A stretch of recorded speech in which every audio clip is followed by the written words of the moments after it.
السلام علیکم ورحمۃ اللہ وبرکاتہ۔ بسم اللہ الرحمن الرحیم۔ میدان حشر کب اور کہاں قائم کیا جائے گا؟ کیا وہ میدان ہماری اس دنیا میں موجود ہے؟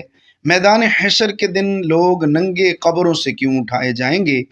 اس سلسلے میں سب سے پہلے تو یہ بات یاد رکھنا ضروری ہے کہ اللہ پاک فرماتا ہے کہ جس دن موجودہ زمین ایک اور زمین سے بدل دی جائے گی اور آسمان بھی بدل دیے جائیں گے اور تمام لوگ اللہ کے روبرو پیش ہو جائیں گے۔ ناظرین، اس میں کوئی شک نہیں کہ قیامت کے دن زمین و آسمان میں ایسی تبدیلیاں لائی جائیں گی کہ وہ ایک نئی حیت میں اور نئے نظام کے ساتھ ہوں گی۔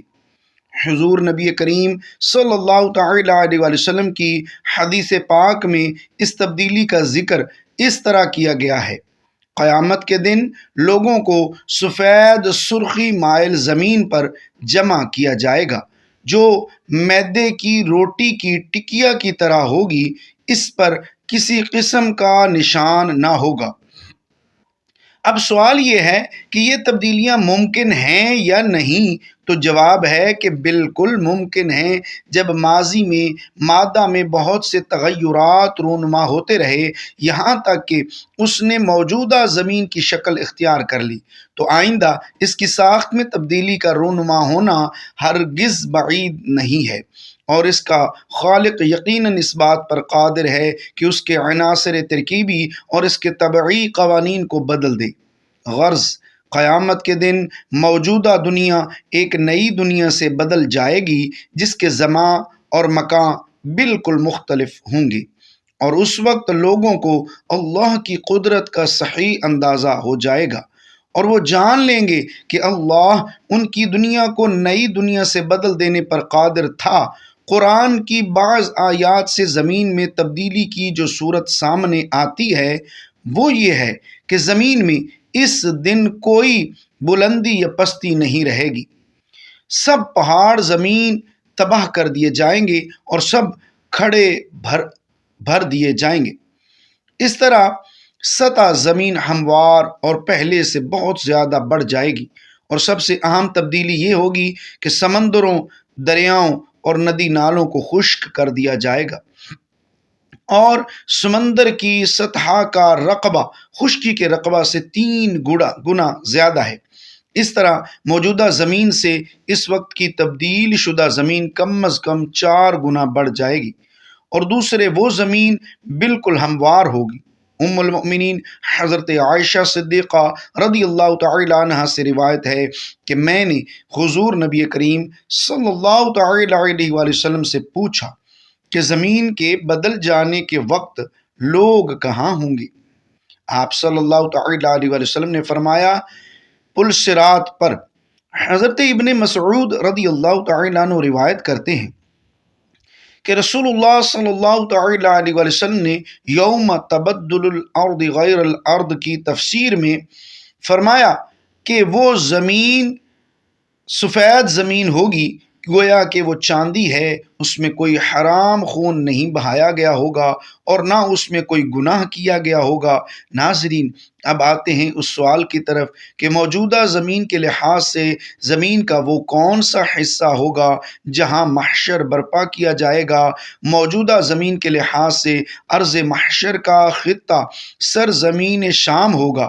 امام احمد نے مسند اور حاکم نے مستدرک میں حدیث بیان کی ہے، تم اس طرف پیدل سوار یا منہ کے بل گھسٹتے اکٹھے کیے جاؤ گے، اور اپنے ہاتھ سے ملک شام کی طرف اشارہ کیا۔ اور صحیح الجامع الصغیر میں علامہ البانی نے مسند احمد وغیرہ سے حضرت میمونہ بنت سعد کی حدیث نقل فرمائی ہے۔ رسول اللہ صلی اللہ تعالی علیہ وآلہ وسلم نے فرمایا، شام حشر و نشر کی سرزمین ہے۔ روز قیامت نئی زمین چمڑے کی طرح سیدھی ہموار بچھا دی جائے گی۔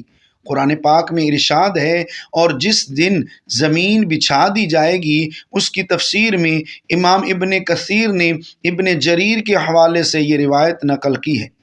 نبی کریم صلی اللہ تعالی علیہ وآلہ وسلم نے فرمایا کہ جب قیامت کا دن ہوگا تو چمڑے کی طرح زمین کو کھینچ کر پھیلا دیا جائے گا، پھر کسی آدمی کے لیے 2 قدموں کے رکھنے سے زیادہ جگہ نہ ہوگی، پھر سب سے پہلے مجھے پکارا جائے گا۔ مسند احمد کی روایت میں ہے کہ حضرت میمونہ رضی اللہ تعالی عنہا نے ایک مرتبہ بارگاہ نبوت صلی اللہ تعالی علیہ وآلہ وسلم میں عرض کیا، اے اللہ کے پیارے نبی صلی اللہ تعالی علیہ وآلہ وسلم، ہمیں بیت المقدس کے متعلق کچھ بتائیے۔ نبی کریم صلی اللہ تعالی علیہ وآلہ وسلم نے فرمایا، وہ اٹھائے جانے اور جمع کیے جانے کا علاقہ ہے۔ ترمذی شریف کی روایت میں ہے کہ حضرت عبداللہ ابن عمر رضی اللہ تعالی عنہ کے پاس ان کی باندی حاضر ہوئی اور عرض کیا کہ مجھ پر زمانے کی گردش ہے، لہٰذا میں چاہتی ہوں کہ عراق چلی جاؤں۔ حضرت ابن عمر رضی اللہ تعالی عنہ نے فرمایا کہ شام کیوں نہیں چلی جاتی ہو، وہ حشر و نشر کی زمین ہے۔ مذکورہ روایات سے معلوم ہوتا ہے کہ میدان محشر شام کے علاقہ میں قائم ہوگا، نہ کہ میدان عرفات میں، اس لیے کہ بیت المقدس کے علاقہ سے مراد پورا علاقہ شام لیا جاتا تھا، جیسا کہ ترمذی شریف کی روایت سے واضح ہوتا ہے۔ معلوم ہونا چاہیے کہ احادیث مبارکہ میں جس خطۂ ارض کو شام کہا گیا ہے، اس کی جغرافیائی حدود اس مملکت سے بہت وسیع ہے، جسے آج کل دنیا ملک شام کے نام سے جانتی ہے۔ اس سے پہلے شام کے نام سے موجودہ خطہ ارضی میں فلسطین، اسرائیل، موجودہ شام، اردن، لبنان، سائپرس اور ترکی کا ایک صوبہ بھی شامل تھا۔